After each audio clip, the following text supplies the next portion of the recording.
Welcome to Andy's Garage. I'm Andy Phillips. Today I'm going to show you how to recharge the AC system in your vehicle. So let's go ahead and get started. To complete this, the only components that you need is what I have here. You're going to need a can of the synthetic R-134A refrigerant and also with the connecting hose and gauge so you can see the levels. If you already have that and you just need the can, you can get replacement cans of this R-134A. Here's a cheap one here I picked up at Walmart. It's only $4 and some change. I'll put the price along the bottom.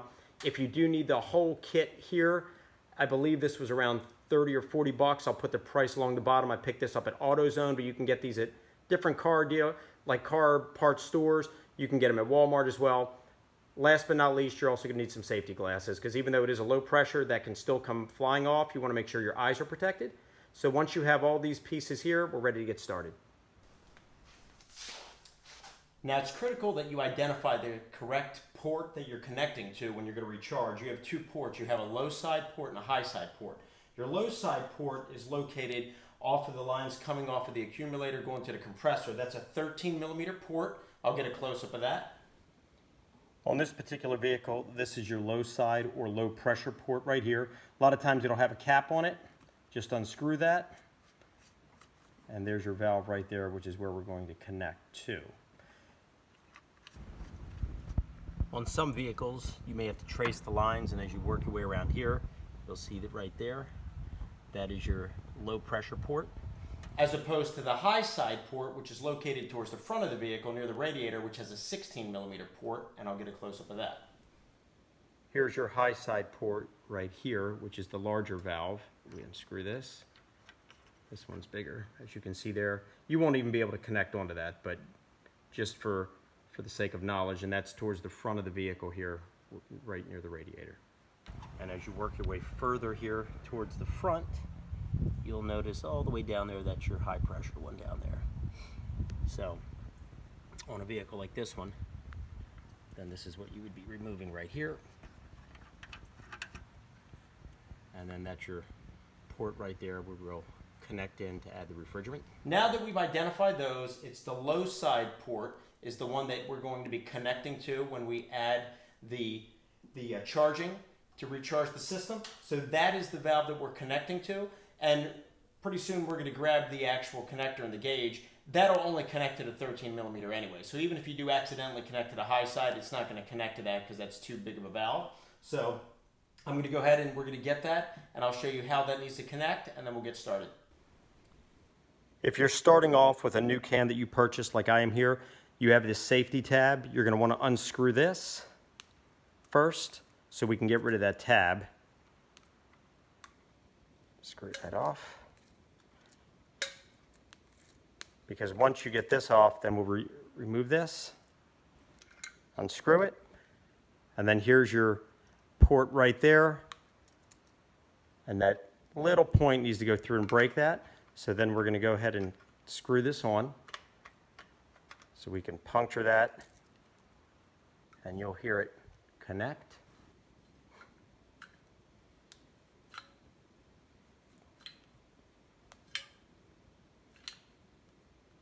There we go.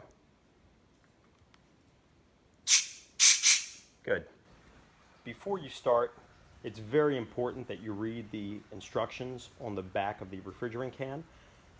There's a whole process that you want to follow. You always want to hold the can in an upright position, like a 12 o'clock position, but you want to be rotating it from an upright position to the side while shaking it in between, and you want to rotate it approximately every 15 seconds just to keep the refrigerant flowing properly. But I would highly recommend reading all the instructions on whatever can that you're using. Some of them may differ slightly, but for the most part, they're all the same. You always want to make sure that as you're filling up, you do not go into the red. You want to go into the green. Even if you go into the yellow just pretty much means that you don't need to add any more refrigerant. But really the green zone, as you're looking here on the gauge, is where you want to kind of keep it. You want to keep it within the green, but if you do go into the yellow, it's not the end of the world, but you definitely don't want to be pushing it into the red because then you could overfill it and cause some problems. The next thing that you're going to want to do is you're going to want to turn the car on. And when it's on, we're going to go ahead and turn the AC to the highest fan setting and the coldest temperature. You also want to make sure that you put it on the recirculating mode, so that way it's got the air recirculating. So let's go ahead and do that, and then we'll move on under the hood so we can connect it and start charging it.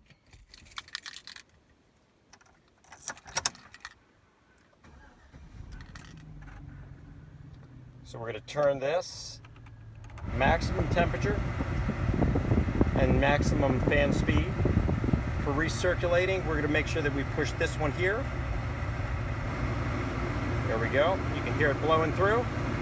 Let's head underneath the hood and get going.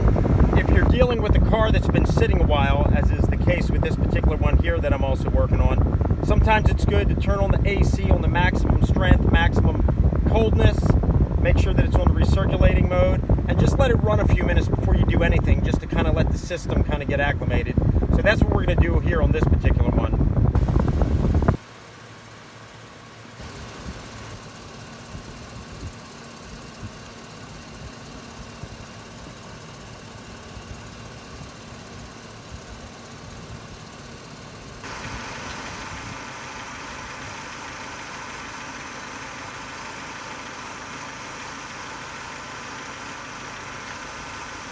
Shake can, rotating it to the 3 o'clock and 12 o'clock position.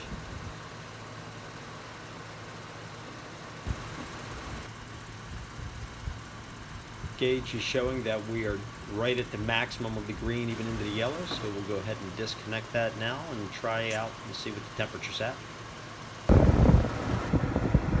Very cold, coming through nice and cold. Let's go ahead and shut it down. Air was coming out nice and cold. As we saw on the gauge, charged to the max, everything is working good.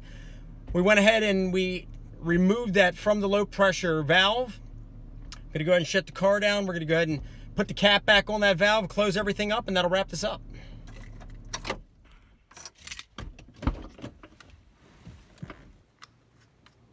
Always remember to put the cap back on.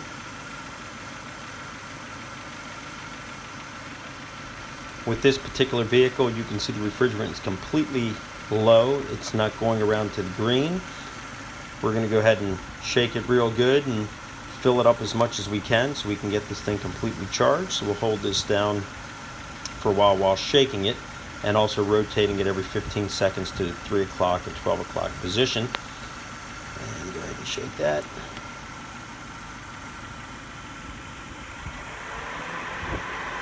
Make sure you get it all in there, and make sure you get a very good fill.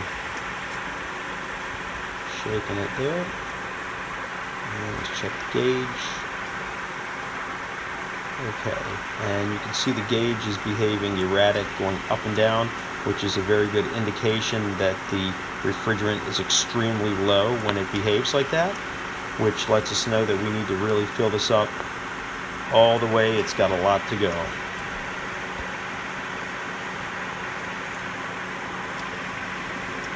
The erratic behavior that we saw on the gauge a few minutes ago on that vehicle can be an indication that we have a low refrigerant level.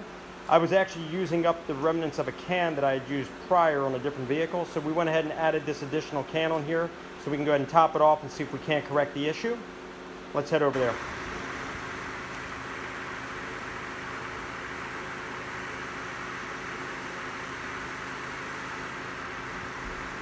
Levels have stabilized, as you can see right here. We're in the yellow zone, which means that it's in need of no more refrigerant.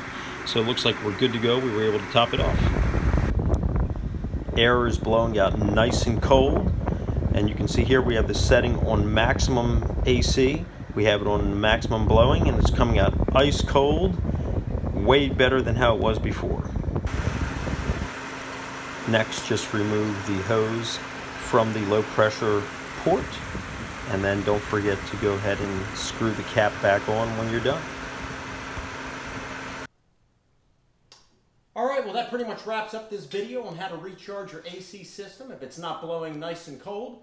I hope this video was informative for you. I hope it helped you out. Please send me any questions and any comments. I would love to hear from you.